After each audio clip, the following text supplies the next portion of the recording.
Now, while the stage is being prepared and the food is being brought out, seriously, what you're going to get next now is a taster menu. As Ben said earlier, there are, I think it's 70 events, or close to 70 events in the entire weekend. That's a lot. So therefore, Ben and Donna thought that we would get you a sampler going, a kind of idea of what's happening here. The range of subjects, as you've seen from your programs, is astonishingly wide. Many of them come very close to or directly from today's headlines, even though they were planned sometime in advance. If I don't move out of the way, they may take me off the stage, even though they were planned sometime in advance. So all through this weekend, if you choose very carefully and judiciously across the sessions you want to go to, you're probably going to find yourself somewhere behind the headlines or very close to the headlines. Today, as you saw here, you saw something that was just right on the point of today's front pages across the world, the Iranian deal.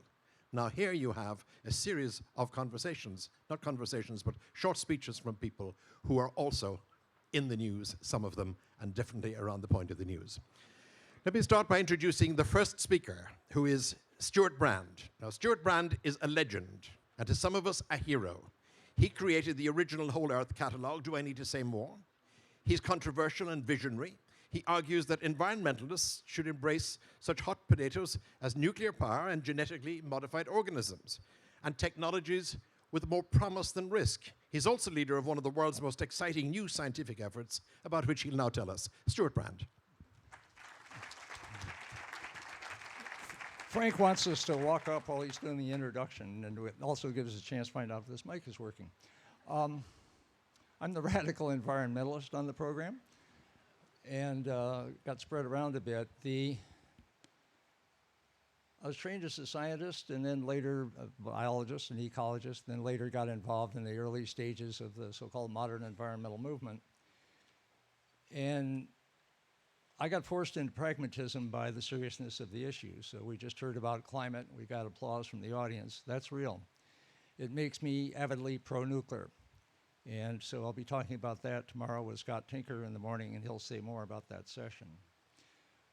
Partly because I was trained as a biologist when biotech came along and GMOs, genetically modified crops, I thought they were a good idea. As they developed, I realized they were already inadvertently very green and are about to become advertently much greener indeed. And the same is true of nuclear, by the way. And the biotech revolution is at least as powerful as the digital revolution that I've been a part of. And it has changed not only agriculture, but human medicine. And I want to see it change conservation early rather than late. And so the project that my wife, Ryan Phelan, and I are working on is called Revive and Restore, to bring back extinct species, including some that were local here, like the heath hen and the passenger pigeon. We're far along in that. The woolly mammoth is the farthest along. And that'll be a session Saturday morning, with Francis Arnold, and we're doing sort of evolution forward and back. I'm evolution back, recreating things that had evolved long ago, taking advantage of all of that exquisite design that's there. And Frances is the leading practitioner of what's called directed evolution, and she is using those techniques that create molecules, proteins and enzymes that never existed before and have amazing new uses. Come see us.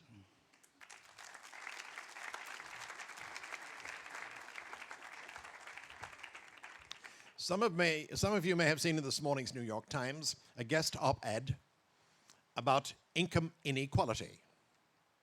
I can't remember who the writer is, but I know this. We have here the go-to person on the subject, Janet Kornick. She's a professor of political science and sociology at the Graduate Center of the City University of New York.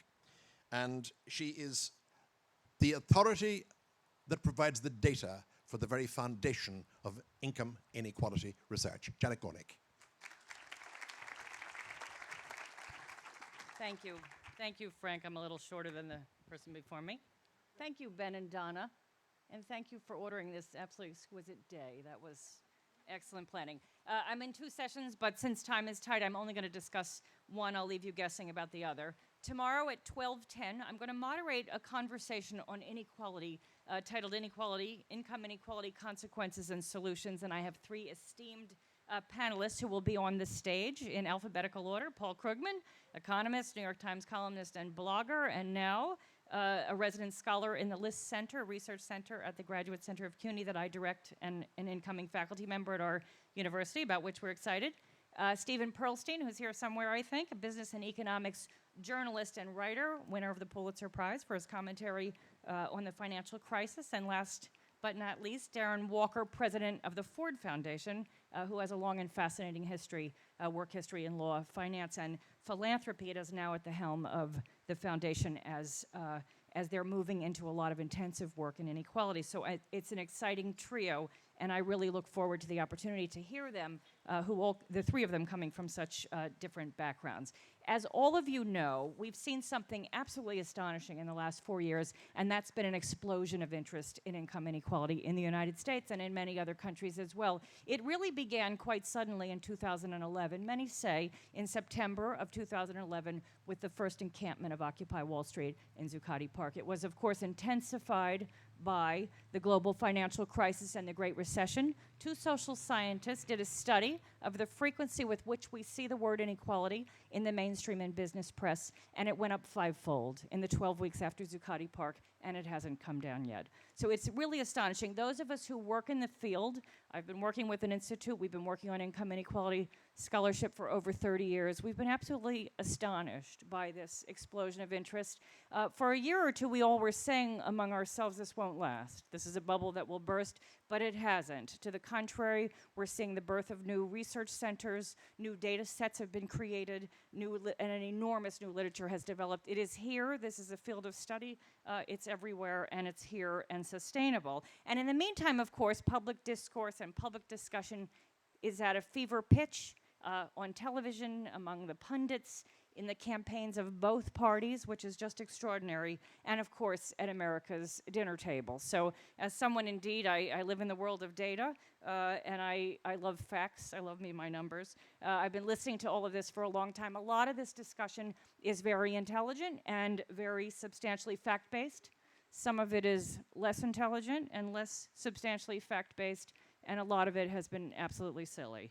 And so what we are going to do tomorrow in an hour or in 50 minutes is try to sort fact from fiction for ourselves and for those of you who join us. I will open that session with a quick picture, a sort of factual picture, one that I think is presenting a story that is not in contention. Three quick facts that I think most of you know. Income inequality in the United States is high, higher than most other rich countries. It's risen dramatically in the last 30 years, as it has in about 2/3 of the rich countries in the world, but not all of them. National policies matter. And I'm also going to tell you that the bottom has stagnated while the middle has hollowed out and the top has soared. And tomorrow, what I'm going to do then is to ask my esteemed colleagues a series of questions. I'm going to ask each of them to tell us how they became interested in income inequality. They all have a long history in this question, in this topic, long before it became fashionable. I'm going to ask them to reflect on this intense interest that's been paid to the top. Some of you may have heard of the book by Thomas Piketty, which became an astonishing bestseller. You'll be interested to know we've learned from Amazon the average reader read 26 pages. They can tell that from Kindle. It's an interesting thing, this obsession with the top. I'm going to ask them to talk about consequences. Why do we care? Why does any of this matter? And I'm going to ask them if they had their hands on the policy levers, what would they do? So please come join us.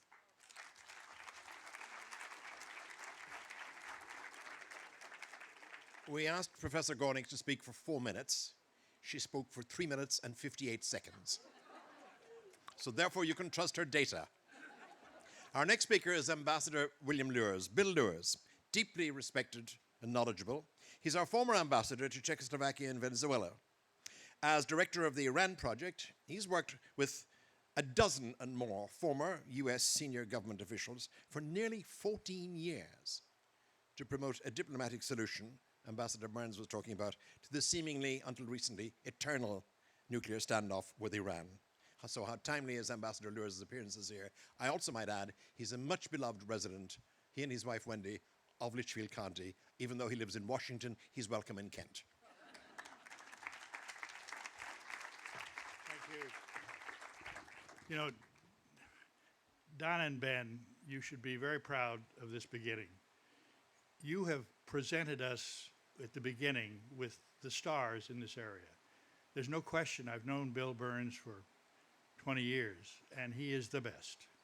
And he was key to these negotiations, and you've heard from him more than you can hear from practically anybody else. And so David knows the best, has the best questions, and certainly Bill, the most interesting answers. So tomorrow we have a task for us, which is to try to amplify what you heard today from Bill. And the two of them probably know as much as anybody does in what happened over the last couple of years with Iran. We can't promise a hilarious day. I've asked Michael Kramer and Jim Hogue and even David to see if they can find some centrifuge jokes or some plutonium hilarity to give you sort of an uplift. But the fact is, these are serious questions. The good news is that there are a lot more questions out there that Bill couldn't answer today. And I know enough about this issue over particularly the last 6 months, to know that many of you have only scratched the surface to try to find out, what is this all about? I'm of the Bill Burns school, that this is not a perfect agreement.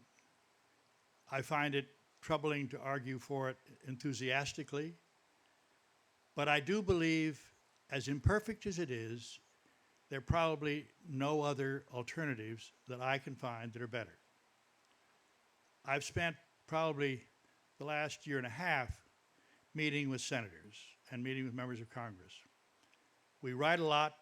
We write a lot of letters and memoranda to the senators. And we try to deal with their questions directly and honestly, tell them that we don't think that what we're going through is filled with certitude. We're not sure. There are risks. But what we don't ever claim is that this agreement will eliminate the deep distrust all of us have for this country. It won't make that go away. And Chuck Schumer in his statement said, down deep, the reason he's against the agreement is because of that issue. He doesn't trust them. We don't promise or believe or have any certitude that as a result of this agreement, Iran will cease its support for Hezbollah or Hamas, or that they will lose their dislike of Israel and their policies against them. We do not believe for a minute that this agreement will result in a change of the regime in Iran, change of their behavior with regard to their neighbors, change in their inclination to deal with their security issues through asymmetrical or terrorist activity rather than through direct negotiations with their neighbors. We can give with some certitude that this negotiation is only and exclusively about how do you, oops, here he comes. How do you resolve the issues through preventing, to the extent possible, with very careful inspections, that Iran will not get a nuclear weapon. That's what this deal is about, and that's why I think it's important. Thank you.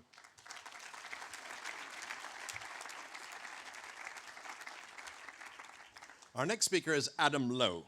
Adam Lowe founded the Madrid-based company Factum Arte. Factum Arte is completely fascinating. I urge you to Google it and go onto the website. But if you do so, that's the morning gone, because this is one of the most interesting websites I've seen in a very long time. It uses advanced technology in the service of conserving and restoring our treasures, including replicating the burial chamber of King Tutankhamun. Here's Adam Lowe.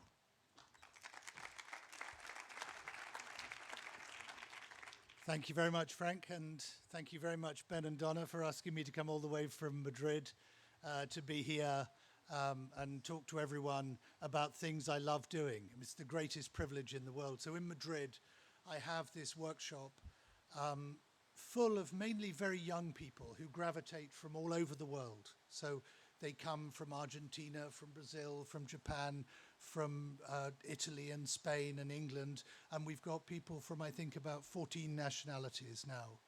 And they come really because Factomati is a playground for artists. So what we've done is we've built a workshop where many of the most famous artists working today, from Marina Abramovic or Anish Kapoor or Grayson Perry or Mark Quinn or Mariko Mori, come with dreams and visions. And we apply technology to build those dreams and visions into the kind of things that you see in museums all around the world. We've got many really young artists that we support and bring on and give access to this technology who wouldn't otherwise have it. And we're constantly problem solving. So when we're not problem solving for artists, we're looking at the past.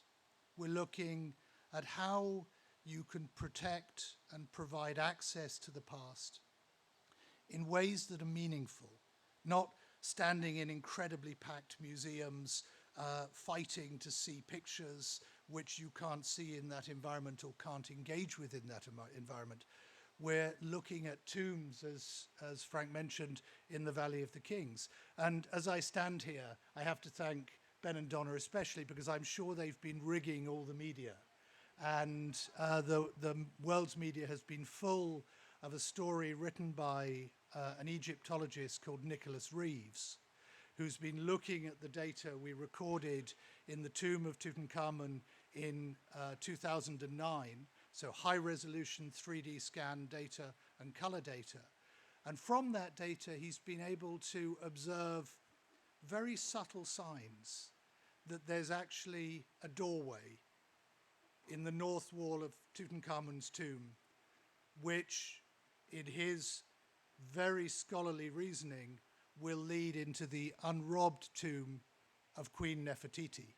So if that's not my selling pitch to get you out of bed at 8:30 tomorrow morning to come and watch preserving cultural heritage up against cyberspace or cyber security, then I can't think of any better reason. But really, we're applying technologies in crisis areas from North Africa, Lebanon, the Middle East, Iraq, and now up into the Caucasus, to find ways to use technology to ensure that our cultural heritage is there in a form that's not too tampered with. The threats used to be from mass tourism, now they're from war and from iconoclastic attacks. But there's an urgent need to get technology in the hands of people on the ground and enable them to ensure the past is there to inform the future for many more years. So please come tomorrow morning at 8:30. And because climate is obviously the biggest issue here, I've also been brought on to talk about salt at 12 o'clock. Thank you.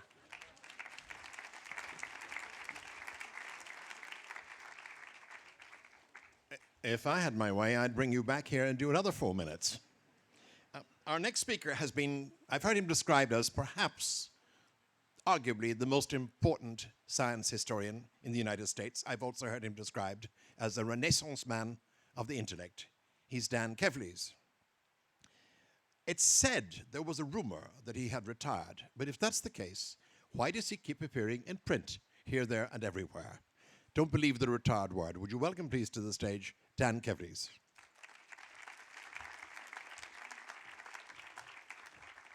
Thank you very much. I brought my timer with me. So. All right. So the climate, the panel I'm moderating is on climate change. And the issue is even more complicated, you will learn if you come to the panel, as I hope you will, than even Ambassador Byrne suggested. The question for the panel is basically, since greenhouse gases increase, greenhouse gases such as CO2, if they increase in the atmosphere, then they will tend to warm the atmosphere. So the question that we're going to put to the panel is, must the world act now to reduce the human generated emission of greenhouse gases? And you will have a chance to express an opinion on that at the beginning of the panel, and we will ask you at the end to see what your opinion is on the same question, to see if the discussion has altered it at all. The question, though, I must emphasize, resembles something of an iceberg, and that's no pun on global warming. There is a lot more to it beneath the surface, and the panel will address all of these subsurface issues. But central to it is climate science. Without the science and its outspoken practitioners, the question would not be on the world's agenda. We have two distinguished panelists to address this question. One is Gavin Schmidt, who is a distinguished climate scientist and now head of a NASA office on this issue in New York City, based in New York City, and the other is Stephen Koonin, a distinguished physicist. And a veteran of a number of a great deal of policy experience. For Gavin Schmidt, the answer to the question is emphatically yes, and he will explain why. But is the evidence so indisputable that dissenters are akin to, as President Obama has said, members of the Flat Earth Society? Our other panelist, Steve Koonin, believes that the Earth is actually round, but he also has doubts about the legitimacy of the consensus on climate science. His answer is unsure. So, as between yes and unsure, why should we care? Isn't it yes good enough to offset the uncertainties?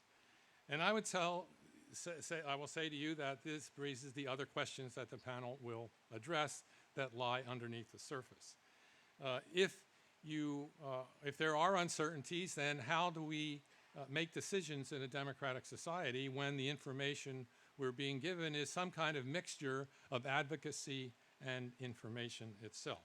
That is a conveyance of the actual pros and cons of the science. So how should this information be disseminated to the public, and what should you, as the public, bring to your understanding of it to be a responsible citizen in order to decide on the issue? Secondly, if action is called for, what policies are to be adopted and at what cost? And how should the burdens be distributed? We are reminded that this is a controversial question, even very recently with the President's initiative on the reduction of emissions from coal-fired plants. On the one side, yes, this will reduce the amount of emission of greenhouse gases into the atmosphere. On the other hand, it's going to hurt the coal industry around the United States, which includes not just the owners of the coal industry, but all the people who work for it, supply it, and distribute its products. And last, given that action entails decisions on costs and burdens, trade-offs, if you will, between pros and cons, what values, not just science, but what human values are in play in dealing with climate change? What are the values at stake, and how should we adjudicate them? My timer just went off. I thank you.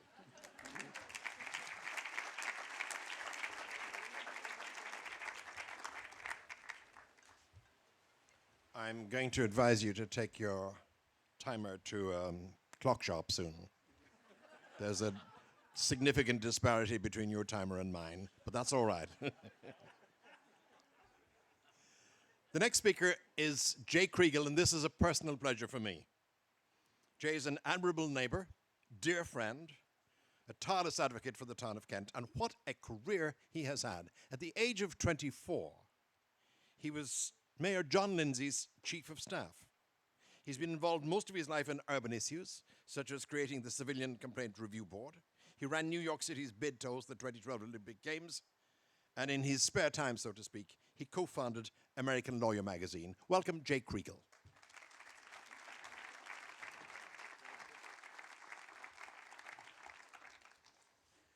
Terrible to say, but this is the 50th anniversary of John Lindsay's election as mayor. And my friend Mayor Mitchell Landrieu of New Orleans, I served effectively with his father, the great Moon Landrieu, one of the great mayors in American history. It remains a dear friend. Ben Donna, kudos, thank you for doing this for our town. And Dick Shell, a great contributor to this town. Thank you for having us here. Sitting in this gorgeous space, one is reminded that one of the great things about New England is the seasons. You really see them here and you feel them here. And of course, the seasons have a code and a pacing to them that you can always figure out where they are. And right now, of course, we're in the height of summer. We're also in the height of the baseball season. So my trip up today was enlarged and enjoyed by another Mets victory, which is great.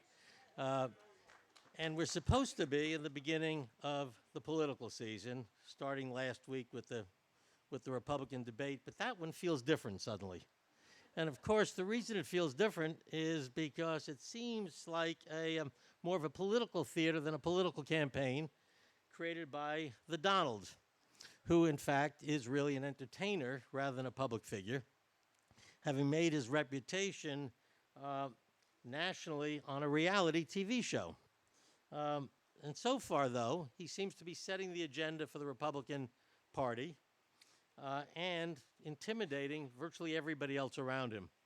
And of course, tomorrow, one of the things we'll be doing on the panel about 2016 is regrettably, I guess, talking a lot more about the Donald than any of us would want to do, especially those of us who know him.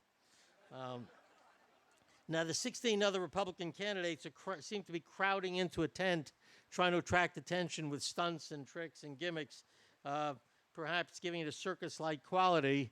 But all in all, it lacks what you usually start to get at this point, which is some clarity and focus. And because of that, it is not at all clear right now who is going to benefit in this pack and who's going to be hindered by all these distractions that are going on, which is another thing we will be talking about tomorrow.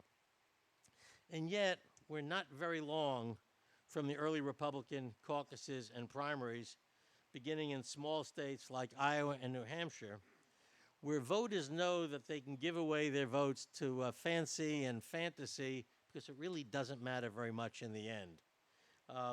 And that, of course, plays into the fact that someone like a Donald Trump, who very short time ago every single pundit thought was ridiculous, now appears probably has a core vote somewhere between 15 and 20%. And with a field of more than 10 candidates, 15 to 20% of the vote is really a significant factor. So he is really going to change the dynamics of each of these early primaries. Now, on the Democratic side, despite the enormous crowds of Bernie Sanders with energy, enthusiasm, and the endless drip of Hillary's emails, which presumably will continue, the nominee nonetheless seems predetermined, which is a never-before phenomenon in the Democratic Party. Yet in the end, of course, it always comes down to a kind of contest between two gladiators, which will start actually a year from now, next August, a long time from now, and in political terms, many, many lifetimes from now. There will be many changes in the scenario.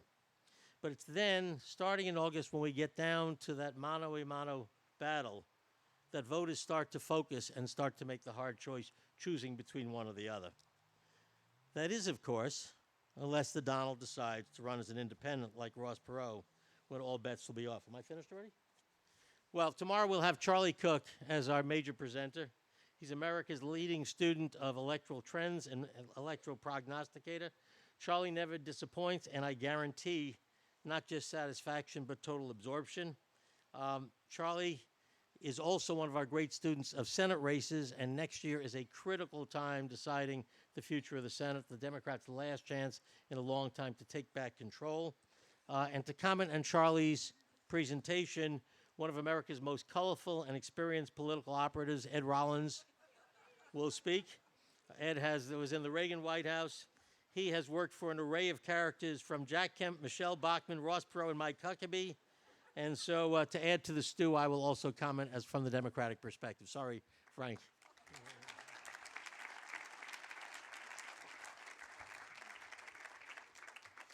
We thought about a fire hose. Given the headlines and that wonderful remark of Ambassador Burns about ISIS being an 8th century phenomenon, I think our next speaker, Chase Robinson, is going to be one of the most interesting speakers here this weekend. Professor Robinson may be, well, he is, president of the Graduate Center of CUNY, but he's powerfully a historian of the pre-modern Middle East, which is a fascinating subject. And he's a specialist in early Islamic history. And formerly, he was chairman of the Faculty Board of Oriental Studies in Oxford. Dr. Chase Robinson.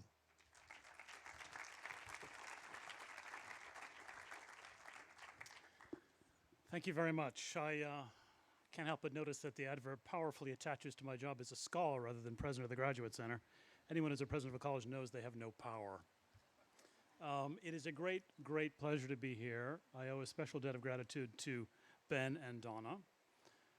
I would like to reassure them, though, that my affection for Ben and Donna is undiminished, despite an important fact. And that important fact is my discovery that the panel that I have the pleasure of participating in, along with a colleague, Josh Landis, the problem is not so much that it was scheduled 8:30 in the morning. I'm used to getting it up. The problem is it was scheduled in direct competition with Sex in America. So in the 3.5 minutes I have left, I try to persuade you to, how shall I put it, eschew more sex education for some ISIS education. How many of you have seen the wonderful film Timbuktu by Abdurrahman Sissako? Then you know what a terrific film it is. Those of you who have not seen the film are in for a treat. Why is it such a terrific film? It's a very quiet film. What one hears much of the time are the sounds of sheep's hooves falling and cowbells ringing. It's a very beautiful film. It's a very poignant film which turns on a single event of some violence, a gunshot which, as it were, breaks the silence of the film.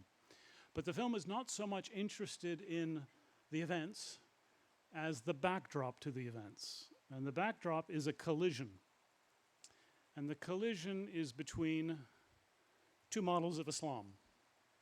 One is, how shall I put it, a socially embedded, a culturally embedded Islam of this fictionalized Timbuktu. An Islam which is parochial but tolerant. An Islam which is pragmatic.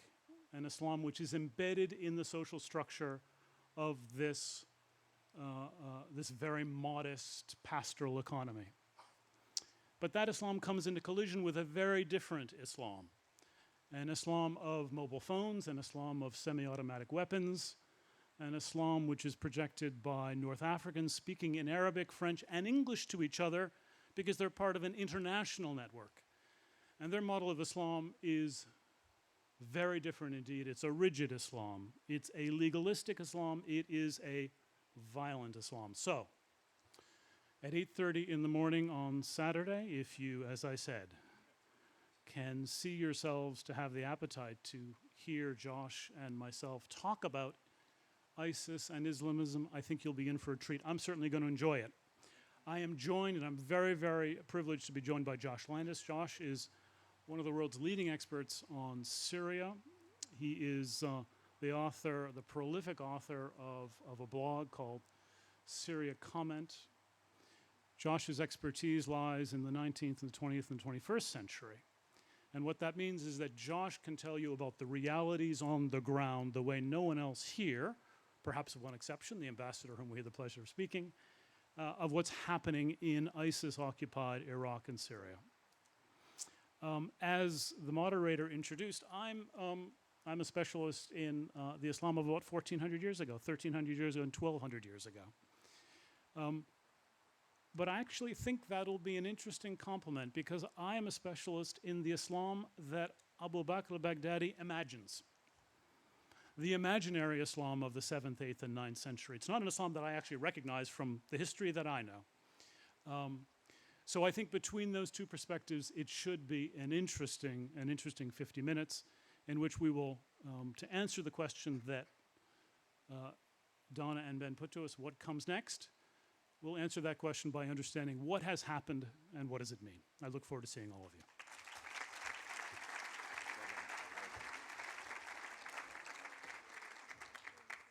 Francis Arnold is our next speaker. Francis Hamilton Arnold, a renowned scientist, and one of the few people, and even fewer women, to be elected to all three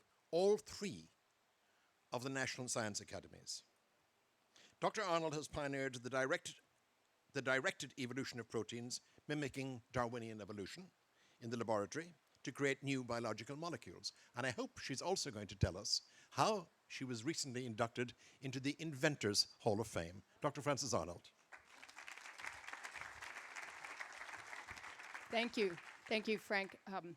Well, the Inventors Hall of Fame, I didn't know I'd get that one, but one requirement I was told is I had to be alive and show up at the ceremony because they like to induct a lot of people posthumously, and it makes for a rather dull ceremony if everybody's dead, so they reach down and get a few younger folks once in a while. But if you really want to know, come to the evolution session that Stuart Brand mentioned, because I breed molecules in the laboratory, like you can breed cats and dogs, children, other things, and you can actually make some pretty useful things that way. But I'm here to pitch personalized medicine because we are all different. We differ in our likelihood of getting diseased.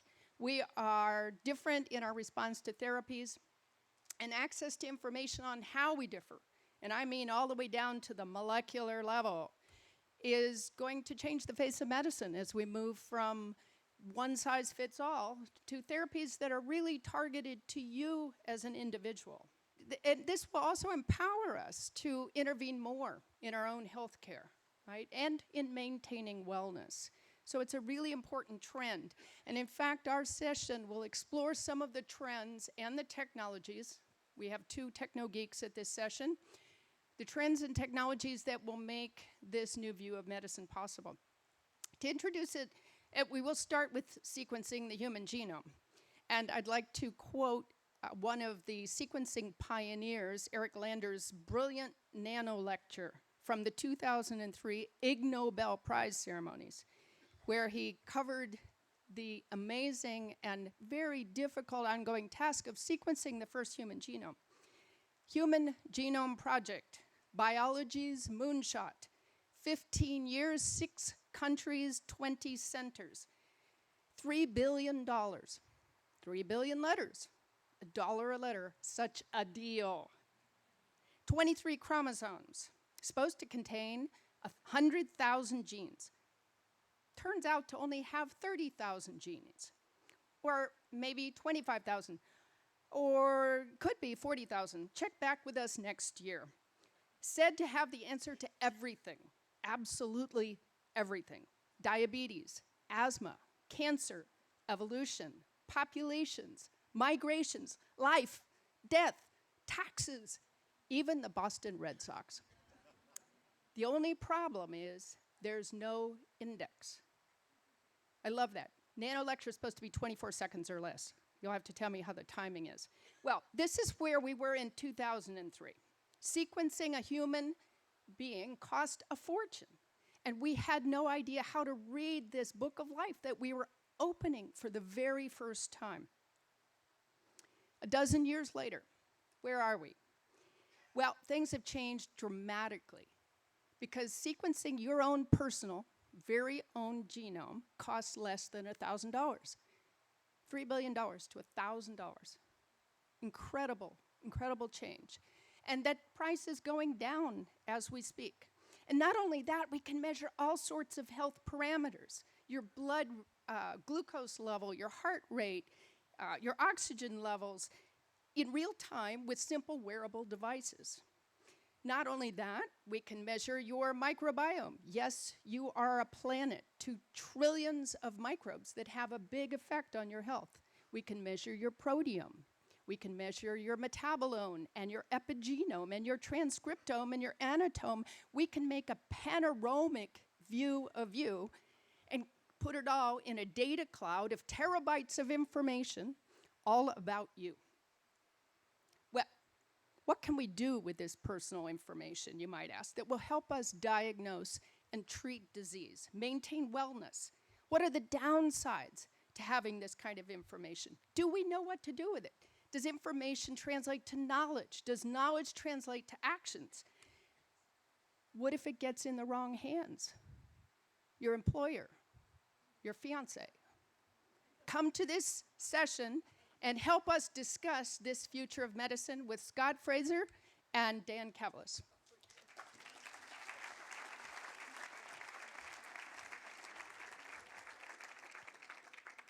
So, how are you doing with selecting what you want to go to? Difficult, isn't it? I'll have something to say about that later. Next speaker is Pepe Karmel. Pepe Karmel is Associate Professor of Art History at New York University, and he's the author of Picasso and the Invention of Cubism, which the reviewers called, and I'm quoting here, an absorbing study founded on the winning combination of sharp-eyed observation and meticulous scholarship. That's from a reviewer. Sibelius said, "Take me by the hand and lead me to where they have ever put up a statue to a critic." This man has beaten that. He's currently working on a history of abstract art. Pepe Karmel. Thank you. So on Saturday morning, I'll be speaking with Francis Naumann about Picasso and Duchamp, with Jerry Saltz moderating, the art critic from New York Magazine. And you may be wondering why these two, and I want to let you know that Jerry was wondering that too. When we stopped at the Rest Center in Connecticut on the way up here, I got an email from him saying, "So why Picasso and Duchamp? Why not Matisse and Malevich or Pollock and de Kooning?" Okay, here's the reason. Back in 2004, the Tate Gallery asked 500 artists, critics, curators, and dealers to name the 20th century's most influential work of art. Not the best artist, the most influential work of art. And the surprise winner was Marcel Duchamp's Fountain of 1917, which you may recall as the urinal. You remember he went to a hardware store, he bought a men's urinal, he put it out on a pedestal, and there it was. They took it off you after a day because it was too upsetting. So Picasso's Demoiselle d'Avignon came in second, way second, like all the other Republicans after Donald Trump. Now, you may be asking, how is this effing possible? I mean, the Demoiselle is a great painting. The urinal, the fountain, is a crude joke. Has the art world collectively lost its mind? Maybe, you know, people are always saying modern art, it's all a fraud, it's all those dealers and people getting together and trying to put one over on us. Maybe they're right. Is this possible? I don't think so. One thing is we forget just how shocking the Demoiselle d'Avignon was when it was painted in 1907. It had an effect very much like Duchamp's Fountain. No one was even willing to exhibit it publicly until 1916. All the people who liked Picasso's work up to that point went, "Pablo, you've blown it. This is terrible." And it just sat there in his studio. No one saw it for 10 years. And at the same time, isn't modern art supposed to be revolutionary? What could be more of a revolution than taking a urinal and putting it on a pedestal? It says you can do anything. You can take anything and put it on a pedestal, and then it becomes art. This is a foundational moment. I'm making Francis's pitch here, actually. I'm supposed to be defending Picasso. But in any case, this is a foundational moment for modern art as we know it. So much so that decades later, Robert Smithson, the great earthworks artist, said an artist could make art just by looking at something. You didn't have to touch it. You didn't even have to put it on a pedestal. If you looked at it, that made it art with the right kind of look. So as you can see, there's some really interesting intellectual problems here. We'll be speaking Saturday at 11. I will be there to defend Picasso. In the other corner of the ring, we will have Francis Naumann, who is the world's leading Duchamp scholar. I once made the mistake of writing an essay on Duchamp and got a date wrong and attributed a quote to him from some years after he died. Francis sent me a little email saying, "Pepe." I thought I was the only one he spoke to posthumously. But in Francis's case, I believe it, he does, for real. And furthermore, Jerry Saltz, as I said, the art critic for New York Magazine, will be there to act as referee and to talk, I hope, about how all of this tension between Picasso's kind of modern art and Duchamp's plays out in the world of contemporary art. Jerry is an amazingly wonderful and funny guy, so I hope it will be fun. I hope we'll see you Saturday morning. Thanks.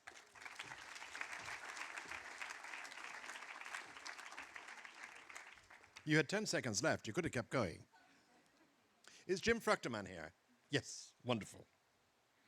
Now, Jim Fruchterman is a MacArthur Fellow, and he's a leading social entrepreneur. Why? Because he's the CEO of Benetech. You ought to look at Benetech. You ought to take a long look at Benetech. Benetech is a most interesting company. It's a not-for-profit, and it's set out, in its own words, with a pure focus on developing technology for social good. Here's Jim Fruchterman.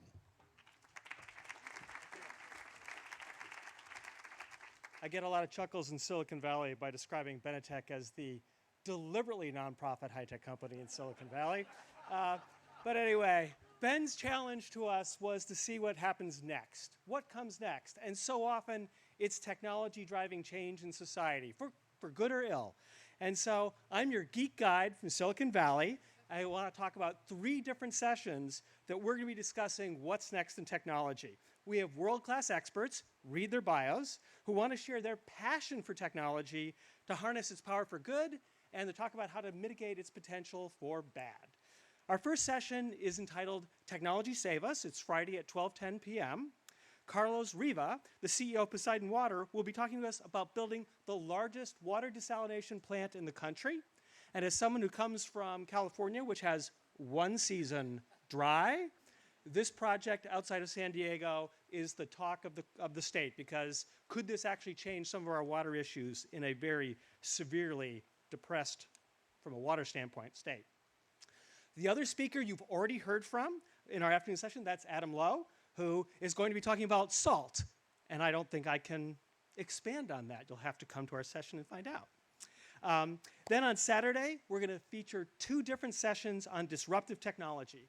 In the first, at 11 a.m., Bill Gross will tackle 2 topics. First, 3D printing, which he represents will revolutionize manufacturing. And second, 5 developments in human enhancements that'll turn human beings into superhumans. So that's going to be pretty cool. And then we're going to have Steve Koonin talk about data. Basically, how do we pull together big data? How do we understand it? And how do we explore both the benefits and the downsides of having all that information about us and everything? And Scott Fraser is going to be talking about biotech in the email exchanges. I think there are 4 different incredible biotech things he's going to possibly talk about. I don't know which one he settled on or which 2, so come and find out.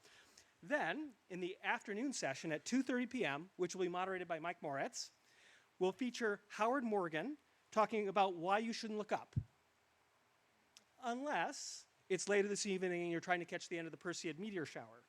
But if you look up now, who knows? There may be a drone spying on you, shooting pictures of you. Or might it be shooting something else? Anyway, come and talk about drones and those exciting things.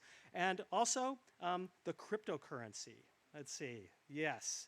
Let's see. I want to make sure I got this right here. Yes, Bitcoin, and how we're going to use it for transferring money internationally, first by the crooks and later by the good guys. Scott Tinker is going to talk to us about getting more oil and gas out of the ground while also improving hydraulic fracturing, i.e. fracking, so that it has lesser environmental impacts. And maybe if you ask him nicely, he'll talk about carbon sequestration. And then our array of tech luminaries wraps up with J.B. Straubel, who is going to talk to us about energy storage. Come check it out. We're going to have so much technology, and it's going to be what's next. Thank you.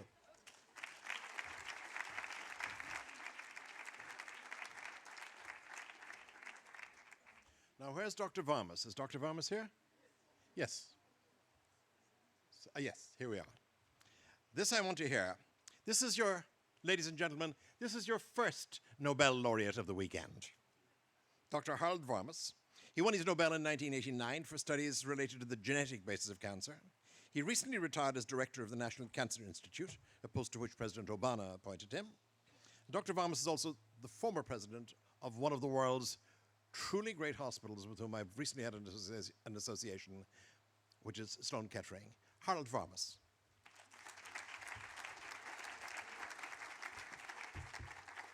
So thanks to Ben and Donna for putting together a program that's so good that I'm not sure I'd want to go to my own session.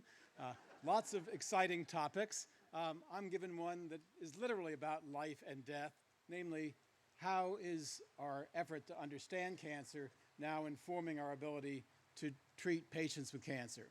To do that, first, the argument will be framed in presidential terms, talking about what Richard Nixon did for cancer research 44 years ago and what President Obama announced some months ago about a new initiative in precision medicine. I will talk about, in hopefully simple, understandable terms, about what genetics and immunology are telling us about how cancer arose, how the body defends itself against cancer, what we can do as physicians.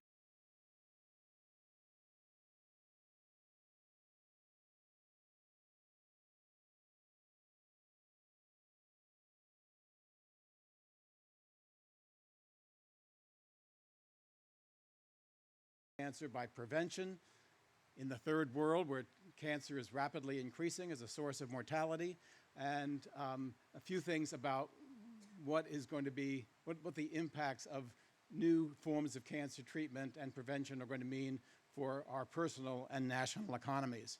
This will happen tomorrow at 11 o'clock.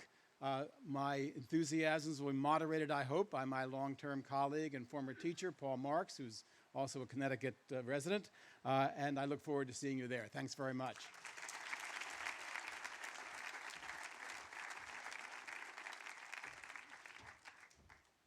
Now, I don't know whether you noticed, but we had a mishap earlier. We had hoped to get through this entire weekend without mention of the words Donald Trump. To counter that, we have here the exact polar opposite of Donald Trump in every way. This is a man steeped in politics, Mitchell Andrew. In 2 elections, two-thirds of the population of New Orleans elected him as their mayor. In a sense, it was his birthright. As you heard Jay Kriegel say, his father, the great Moon Landrieu, was mayor of New Orleans, and he's steeped in Louisiana politics. Another way he's different from Donald Trump. And who knows? He's here in Kent this weekend, came up specially. He may be here, for all we know, to announce that he's entering the presidential campaign. Welcome, please, Mitchell Andrew.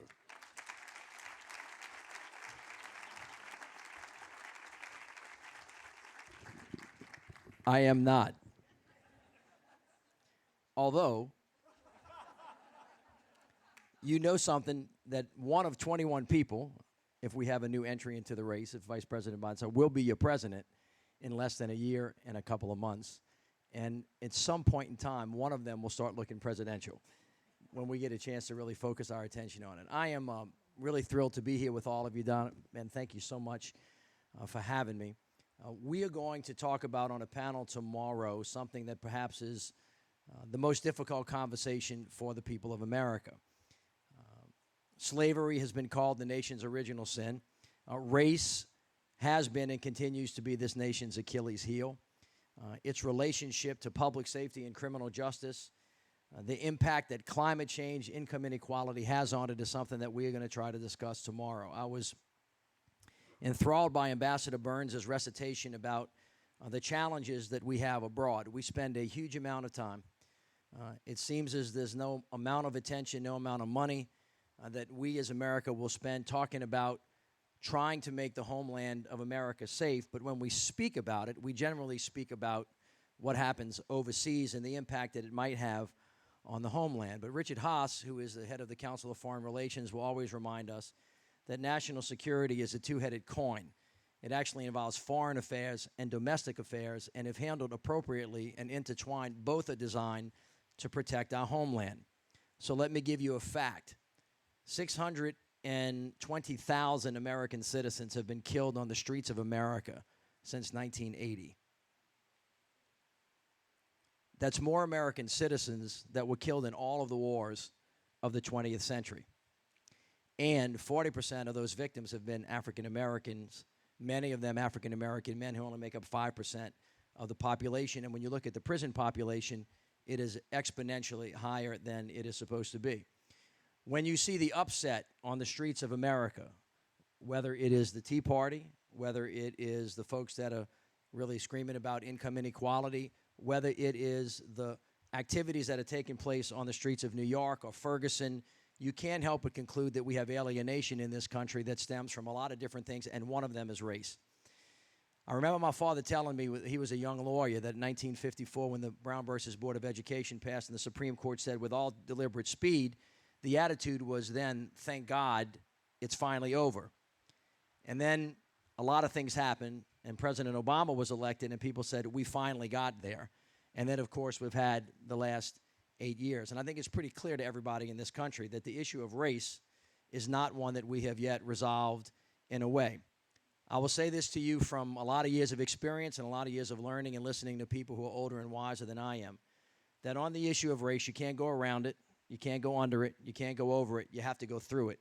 And you have to go through it in a very respectful and a thoughtful way. And as it relates to criminal justice and public safety, it is my opinion that if we are going to be strong as a nation, we have to be strong at home, and we have to be strong abroad, and we have the capacity in the United States of America to do both at the same time, and they are both related to each other. But we will never be able to get there if we don't deal with the issues of race in the criminal justice system in a better way.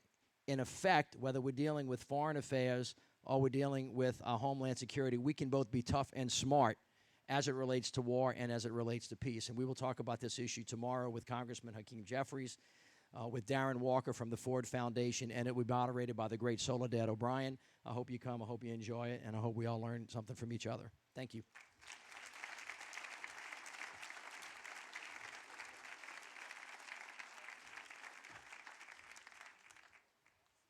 Our final speaker for now, it wouldn't surprise me if he came to the podium singing Getting to Know You. He's the president of the Rodgers and Hammerstein organization. It's the organization that manages the creative output of Richard Rodgers and Oscar Hammerstein II. Was there any duo in the 20th century that created such delight? And it's still going on, as witnessed the current revival, hugely successful, of The King and I. Would you welcome, please, Ted Chapin.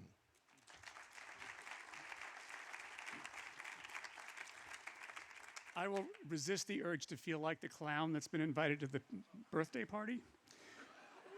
To talk about the musical theater in what's just happened is However, Ben and Donna said, what comes next? And the spectrum was cast wide, and musical theater is part of it. So as the final, I believe, session on Saturday, a colleague of mine, Jack Vertil, who actually came up with the idea, even though I run Rodgers and Hammerstein, that one of the ways to look at the future is to look at the past. In the days when Hamilton just opened on Broadway, and if you haven't seen it, I urge every one of you to see it. It is every bit as extraordinary as people say. There is a scene in one of Rodgers and Hammerstein musicals called the bench scene in Carousel. It is a scene that Stephen Sondheim referred to as probably the singular most important moment in the revolution of contemporary musicals. Well, since Ben and Donna thought they were producers of this all, they became double producers because we are actually going to we're going to see the bench scene from Carousel on Saturday with a cast of extraordinarily talented people. I will beg your indulgence. The woman who is playing Carrie, who played it at both Goodspeed Opera House and the Lyric Opera of Chicago, is 8 months pregnant. That's not part of the story.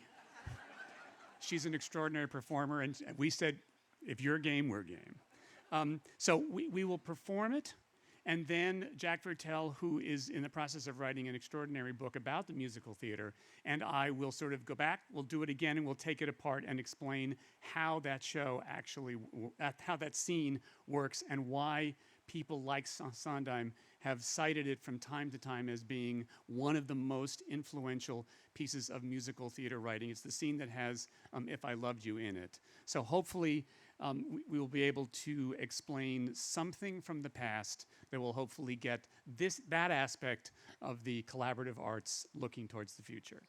See you.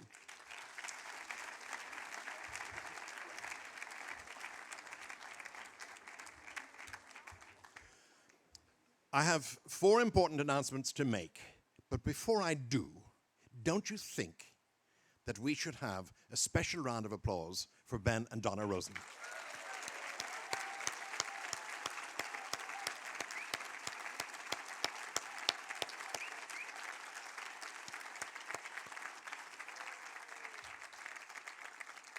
Here are the 4 announcements. Breakfast is available from 7 a.m. 7 o'clock in the morning. 2, try to be on time for each event, lest you disturb the session. It's easy. Ben and Donna have built in cushions of at least 20 minutes between sessions, so you can get there fairly easily. 3, this is the most important of the 4 announcements. Ignore everything you've heard here and come to my biography session tomorrow morning at 11 o'clock. It promises to be the outstanding event of the weekend. We will get the front page of the Lakeville Journal, I know that. Seriously, we have the wonderful Sylvia Jukes Morris, whose 2nd volume of Clare Boothe Luers came out this year. We have James Atlas, who reminds me of the great John Aubrey. And we have David Nassau, whose power in biography is, when I was rereading him recently, is absolutely astonishing. It promises to be the event you will all go away speaking about. And 4, and this is the most important of all, please, please enjoy Kent. We love having you here. Thank you so much.